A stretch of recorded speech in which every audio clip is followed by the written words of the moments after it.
Hello guys, long time के बाद हम लेकर आए हैं आपके लिए नई मंगा सीरीज। तो कहानी शुरू होती है हमारे मेक टस जिसका नाम है शाओ क्यूएनए। उसकी आंख खुलने वाली थी, लेकिन उससे पहले उसे अचानक एक बदबू महसूस होती है। वो सोचता है, भाई इतनी बुरी बदबू, ऐसा लग रहा है जैसे कोई कुत्ता मेरे मुंह पर टट्टी करने वाला है। सच में कोई कुत्ता उसके मुंह की तरफ बढ़ रहा था। शाओ क्यूएनए जोर से चिल्लाया, मत मत, अरे मेरे मुंह के ऊपर टट्टी मत करो। लेकिन ये सब केवल एक सपना था। जैसे ही उसकी आंख खुलती है, वो अपने आप को जेल में यहाँ पे पाता है और हाथ में हथकड़ी यहाँ पे लगी हुई थी। अब ये भी कंफ्यूज कि भाई ये कहाँ पे आ गए। इसको याद था, भाई जहाँ तक कि मुझे याद है, मैं अपना काम कर रहा था और मुझे प्रमोशन यहाँ पे मिली थी, जिसके लिए मैं अपने दोस्तों के साथ पार्टी मनाने आया था और मैंने बहुत ही दारू यहाँ पे पी। उसके बाद मेरे साथ यहाँ पे क्या हुआ यार, मुझे याद नहीं है। और डायरेक्ट मेरी जो आंख है ना, मेरी आंख यहाँ पे खुल रही है और ऐसा लगता है मैं दूसरे किसी बंदे की बॉडी में आ गया। और जिसकी बॉडी में आया शाओ क्यूएनए, उसका यहाँ पे नाम है जो बाप एक सोल्जर यहाँ पे था जो 19 साल पहले जंग में यहाँ पे मारा गया। और जो माँ यहाँ पे थी, माँ को बीमारी लगी और माँ बीमारी से मर गई। उसके बाद सेकंड अंकल यानी इसका अंकल बच गया था। अंकल ने इसको पाल पोस के यहाँ पे बड़ा किया और 18 साल के होते होते इसने कल्टिवेशन यहाँ पे किया और जो रिफाइन में स्टेज होता है ना, वो स्टेज पे चला गया। और बाद में अंकल ने भाई अपना दिमाग लगाया और इसको कांस्टेबल यहाँ पे बना दिया। कांस्टेबल बनने के बाद ना ये राज्य के लिए काम यहाँ पे करने लगा। तो ये भी सोचता है ये दुनिया में भी आने के बाद भी एक छोटी सी सरकारी नौकरी यहाँ पे मुझे मिली है। काश यहाँ पे भी कोई बड़ी सी नौकरी यहाँ पे मिल जाती। रही बात मैं जेल में क्या करूं, तो 9 दिन पहले जो मेरा अंकल यहाँ पे था, वो अंकल भी राज्य के लिए काम करता था। तो अंकल को काम यहाँ पे मिला था कि जो पैसे यहाँ पे हैं ना, पैसे टेलीप्टा करके दूसरे एरिया में पहुंचाना है। लेकिन रास्ते में गुंडे लोगों ने हमला कर दिया और सारे पैसे यहाँ पे लूट लिए। और जैसे पैसा यहाँ पे लूट लिया, तो मेरे अंकल को सजा यहाँ पे मिल गई। और अंकल को ना 5 दिन बाद फांसी पर चढ़ा दिया जाएगा। और जो फैमिली के बाकी औरत है ना, उन बाकी औरतों को जेल में बंद कर दिया गया। और जो बाकी मर्द यहाँ पर है ना, बाकी मर्दों को ये कर दिया गया भाई, बॉर्डर पे लड़ाई करने के लिए यहाँ पे भेज दिया गया। रही बात मेरा, तो मुझे भी अभी के लिए ना इसे जेल में बंद किया गया। और जो कांस्टेबल का काम मुझे मिला था ना, उस काम से भी मुझे यहाँ पे निकाल दिया गया है। और लगभग 2 दिन बाद मुझे भी बॉर्डर पे मरने के लिए भेज दिया जाएगा। शिट, यानी मेरे पास ज्यादा टाइम नहीं है, वरना ये दुनिया में भी मर जाऊंगा। और हमको थोड़ा सा और ये दुनिया के बारे में बताया जाता है कि ये दुनिया मॉडर्न दुनिया नहीं है। यहाँ पे राजा रानी वाला सिस्टम यहाँ पे चलते हैं, यानी राजा रानी का ही राज यहाँ पे चलेगा। कोई पब्लिक के लिए रूल्स और पब्लिक के लिए कोई भी राइट्स यहाँ पे होते नहीं है। और जो बॉर्डर की बात यहाँ पे चलू है ना, वो बॉर्डर यानी देश का बॉर्डर यहाँ पे नहीं है। एक एरिया है जिस एरिया में ना मौसम कैसा भी रहता है, बिगड़ा हुआ रहता है। जो उसको वहां पे भेजा जाता है ना, वो आदमी ज्यादा समय के लिए जिंदा रह ही नहीं पाता। या तो भूख से मर जाता है, या तो प्यास से मर जाता है, या 20 लोग हमला करके उसकी जान निकाल लेते हैं। इसलिए वहां पे जाना वहां पे जाना यानी नर्क में जाने के बराबर है। ये हमारे शौकन को रोना आ जाता है कि अरे यार मुझे वहां पे भेज दिया जाएगा, मुझे मरने का कोई भी शौक यहाँ पे नहीं है। शिट यार, मैं क्या करूं, कैसे करूं, कैसे अपनी जान बचाऊं। सिस्टम, हेलो सिस्टम, मुझे सिस्टम मिला होगा, लेकिन सिस्टम इसको नहीं मिला था। और रोना आ जाता है कि अरे यार, जब बंदे दूसरे दुनिया में जाते उनको सिस्टम मिलता है, मुझे तो सिस्टम भी यहाँ पे नहीं मिल रहा यार। मैं ऐसे कैसे अपनी जान यहाँ पे बचाऊंगा। हाँ, लेकिन मैं भी एक कल्टीवेटर हूँ ये जन्म के अंदर। हाँ, तो एक कल्टीवेटर के पास पावर होती है, इसके पास भी पावर है। चाहे तो मैं अपना हथकड़ी तोड़ के यहाँ से जा सकता हूँ, लेकिन जैसे बाहर यहाँ पे जाऊंगा लोग मुझे वापस यहाँ पे पकड़ लेंगे, तो मुझे कोई सपोर्ट भी नहीं करेगा। हालांकि शव फैमिली, मेरी जो फैमिली है, दुनिया में काफी बड़ी तो नहीं ना, लेकिन उतनी भी छोटी नहीं है। उसके लोग हैं ना, यहाँ वहाँ मुझे मिल जाएंगे, लेकिन उनमें से कोई भी सपोर्ट नहीं करेगा। क्यों भाई, मेरे अंकल की वजह से 10 लाख चांदी के सिक्के का नुकसान हुआ था, वही पैसे जो कि लूटे गए हैं। एक सेकंड, ये दुनिया में ऐसा रूल है कि अगर तुमसे कोई बुरा काम हो गया, कोई गलत काम हो गया, तुम में ना 2 गुना अच्छा काम कर दो तो ऑटोमेटिक तुम्हारी सजा माफ कर दी गई जाएगी।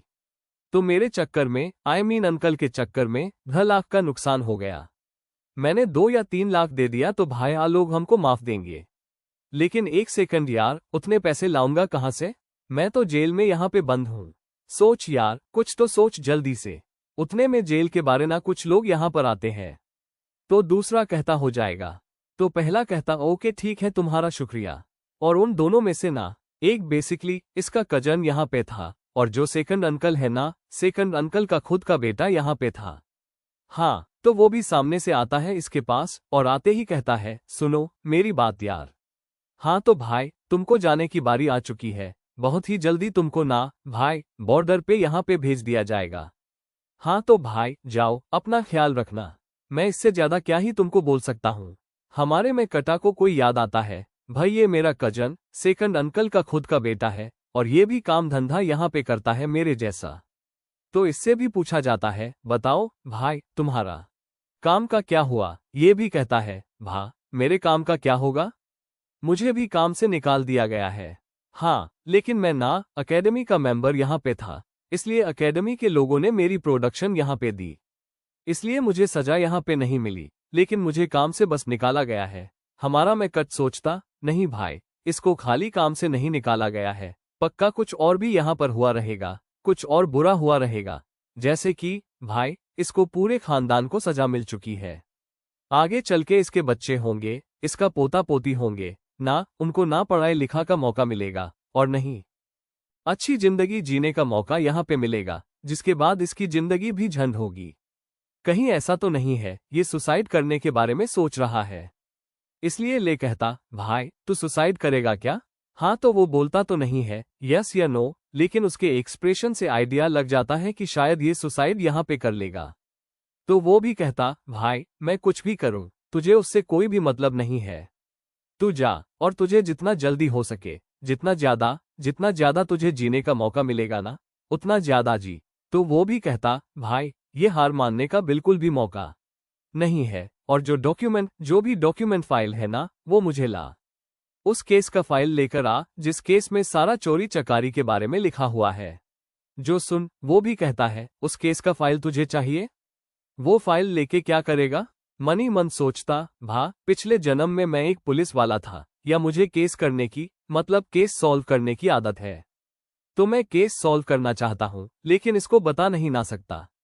इसलिए कहता बस मुझे एक बार जानना है कि एग्जैक्टली भाई मुझे सजा काहे को मिली, ताकि मैं आराम से पीसफुली मर जाऊं। कजन कहता भा मैंने यहाँ पे पढ़ लिया, तू पीसफुली मर सकता है। तो वो भी कहता है अरे नहीं यार, मुझे खुद से यहाँ पे पढ़ना है, प्लीज यार मुझे लाके दे दो। एक छोटा सा रिक्वेस्ट यहाँ पर है, please please please please please यार।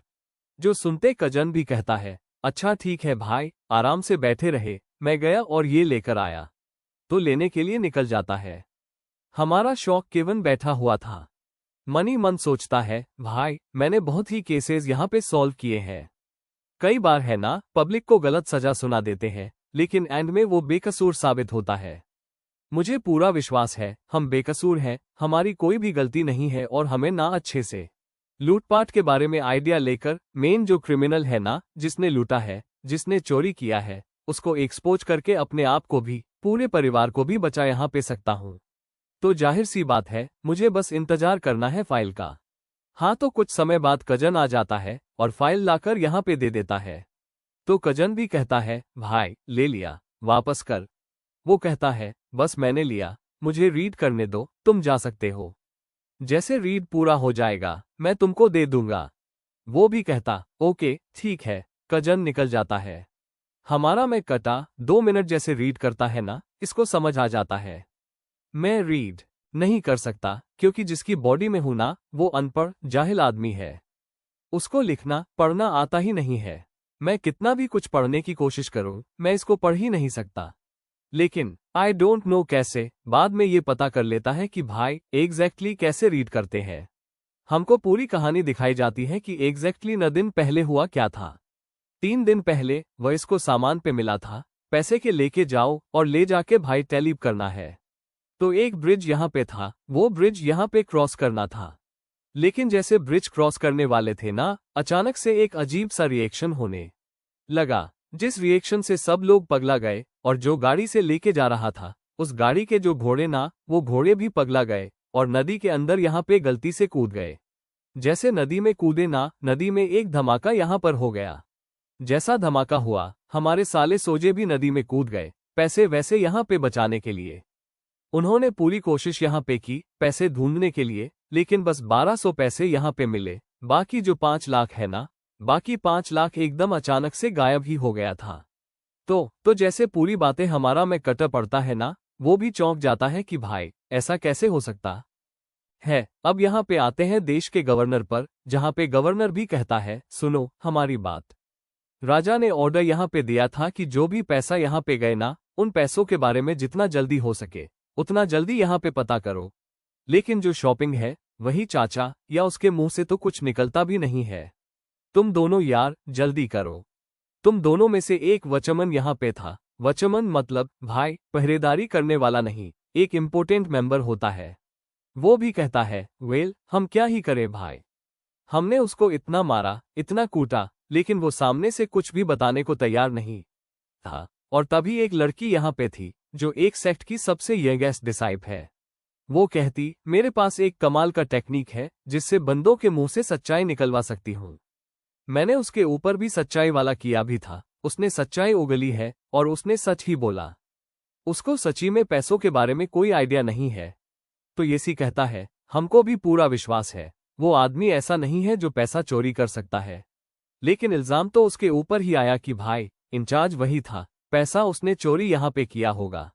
इस लड़की ने भी अपना टेक्निक ट्राई मार लिया है। चलो यार, इसके सेक्ट के बंदे लोग यहाँ पे बाकी सभी पता करने गए। वो लोग जब आएंगे तब क्लियर मालूम चल जाएगा।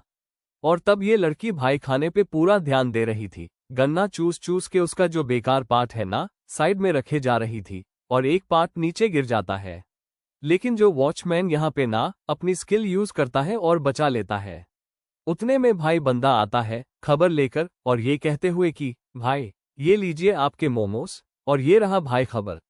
तो वो भी ऐसा रीड करती है, भाई मेरे बंदे लोग का खबर ये आया कि हमको शक है जो डेमन लोग है ना, डेमन लोग ने ये कांड यहाँ पे किया होगा। लेकिन नदी के दूर दूर तक एरिया तक है ना, कोई भी नहीं। लिटरली कोई डेमन कोराही, कोई डेमोनिक राह महसूस हुआ ना, कोई डेमोनिक एनर्जी यहाँ पे महसूस हुआ। ये लोग कहते हैं ये पॉसिबल ही नहीं है, या जब अचानक से गायब ही हो, हम इंसानों ने किया ही नहीं है, और जब उसके अंकल ने किया ही नहीं है तो कोई डेमो नहीं कर सकता है। जो सुन, वॉचमैन कहता है, शायद गलत बात है यार, डेमो ने यहाँ पे कर ही नहीं सकता। तो गवर्नर कहते हैं, भाई फिर अचानक से पूरे पैसे अचानक से गायब कैसे हो जाएंगे? एक रूप नहीं बल्कि 10 लाख चांदी का सिक्का यहाँ पे गायब हुआ है। तभी इनके दिमाग की बत्ती जलती है कि एक सेन नदी में ब्लास्ट हुआ था और नदी का पानी भम के कारण अचानक से ऐसा हुआ था। तो गाइज, ये एपिसोड यहीं पर एंड होता है। अगर आप लोगों को ये अच्छा लगा तो हम इसे कंटिन्यू करेंगे। तो फिर कमेंट करना ना भूलें और लाइक करें, सब्सक्राइब करें।